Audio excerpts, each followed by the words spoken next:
Now or never.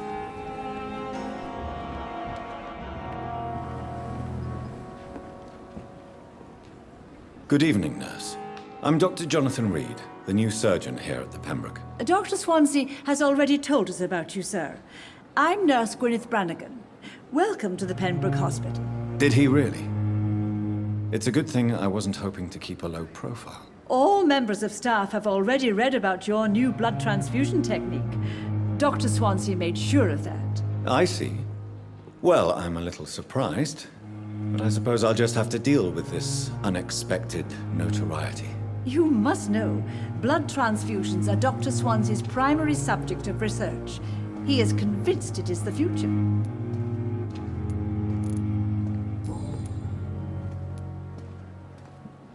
Why does Dr. Tippett's claim you're the main reason he keeps working, despite his fatigue? If it wasn't for him, I probably would have left the Pembroke years ago.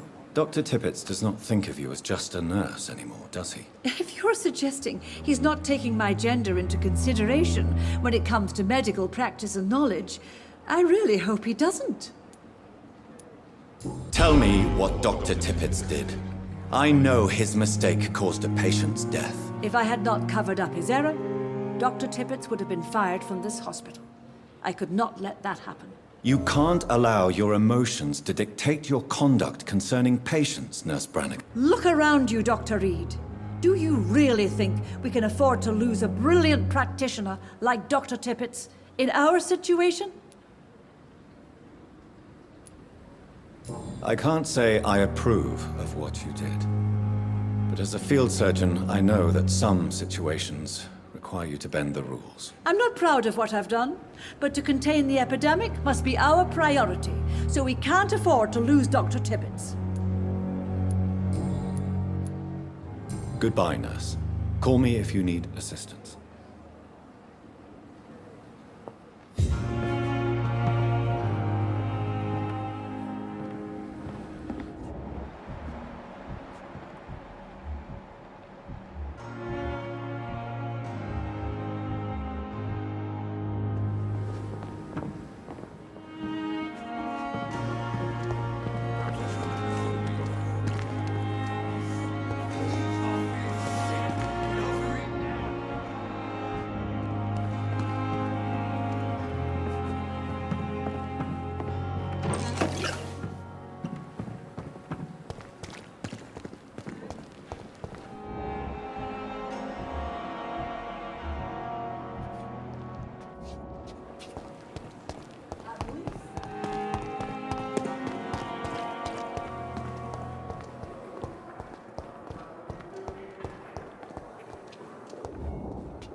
Good evening, Dr. Tippett.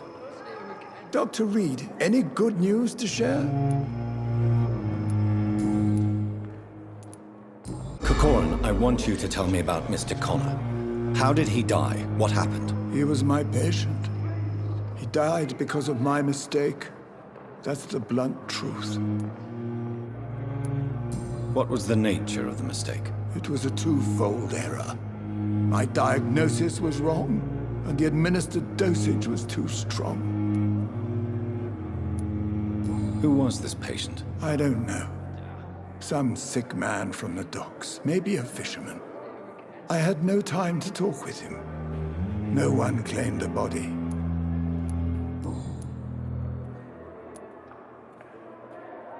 Corcoran, I want you to tell me about Mr. Connor. How did he die? What happened? He was my patient. He died because of my mistake. That's the blunt truth. Why not stop practicing? Are you mad? I killed that man, I admit it, and it won't happen again. I have saved so many lives since then.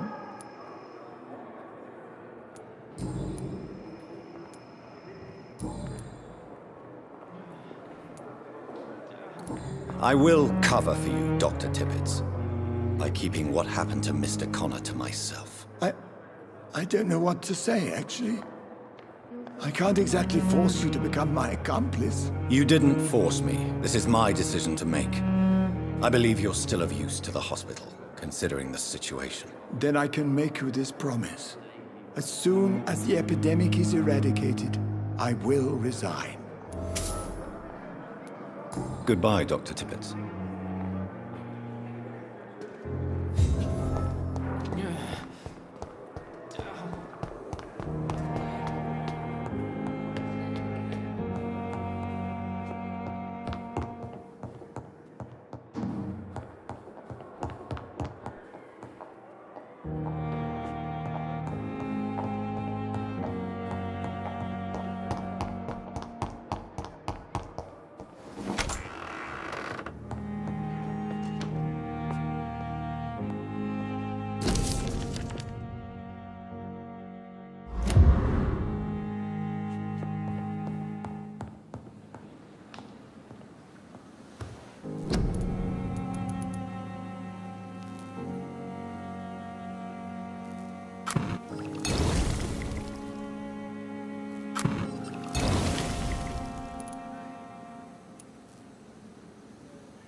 Time has lost its effect on me, but the suffering continues.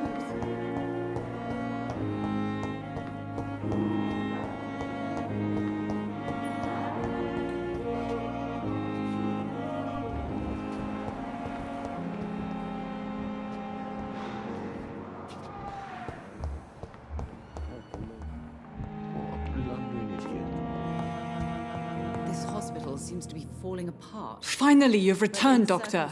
Did you find anything of value? Yes, nurse. You've worked your first miracle, Doctor. Now, this patient here needs immediate treatment. Duty calls. When the storm has passed, I'll show you how to mix the remedy yourself with the same basic ingredients. Many thanks, Doctor. When you've finished, you ought to report to Dr. Swansea in his office. He's been looking for you. Seemed pressing.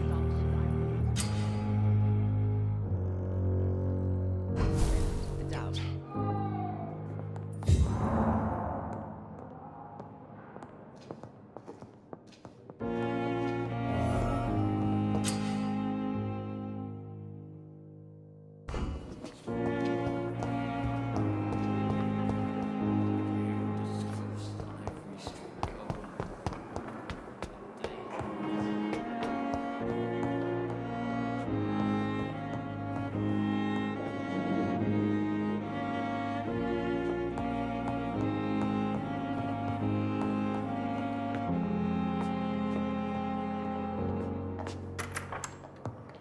Please, Jonathan, come in. Fascinating, is it not? In the last decade, so many mysteries have been brought to light with our microscopes. The human body, biology's penultimate frontier. The more we explore its boundaries, the less we're able to trace a clear line between life and death. You, my friend, have a foot in both countries. The view must be vertiginous. It's at least as vertiginous as chatting about vampires with you, I would say. This must be all so new to you. This area of town, the hospital, a brand new life. How stimulating it must be. I wish I could share your enthusiasm, Dr. Swansea, but my condition defies scientific categorization. Undead? Unalive? Immortality defies logic. I cannot express my thrill at this serendipitous turn of events. The world's most eminent specialist in blood transfusions, a vampire. One might say a gift from heaven. It may seem strange, but your words have brought me some comfort here. Forgive me. I've been an admirer of your work for a long time, and now you are so much more than a brilliant physician. And please, call me Edgar. There is no need to apologize, Edgar. You offered me sanctuary when I had none. Very well. I have a task for you, Jonathan. Something that will require all your newfound skills. Please, go on. The Pembroke only survives through the generosity of our benefactors. Unfortunately, our main donor has found herself in a bit of a bind. Now, if you could help her out... A spokesman or politician is what you need. That's not my calling. And until I come to understand what has happened to me, I require discretion. Discretion is in order, Jonathan. Lady Ashbury has recently received rather indelicate correspondence that, if revealed, would jeopardize her position. And you would like me to eradicate this threat? By the stole, of course not. I would just like you to pay her a visit. Her ladyship is certainly near the tents outside, tending the sick. You can't miss her. Look for someone impossibly delicate. Accepted. I'll see what kind of trouble Lady Ashbury is in.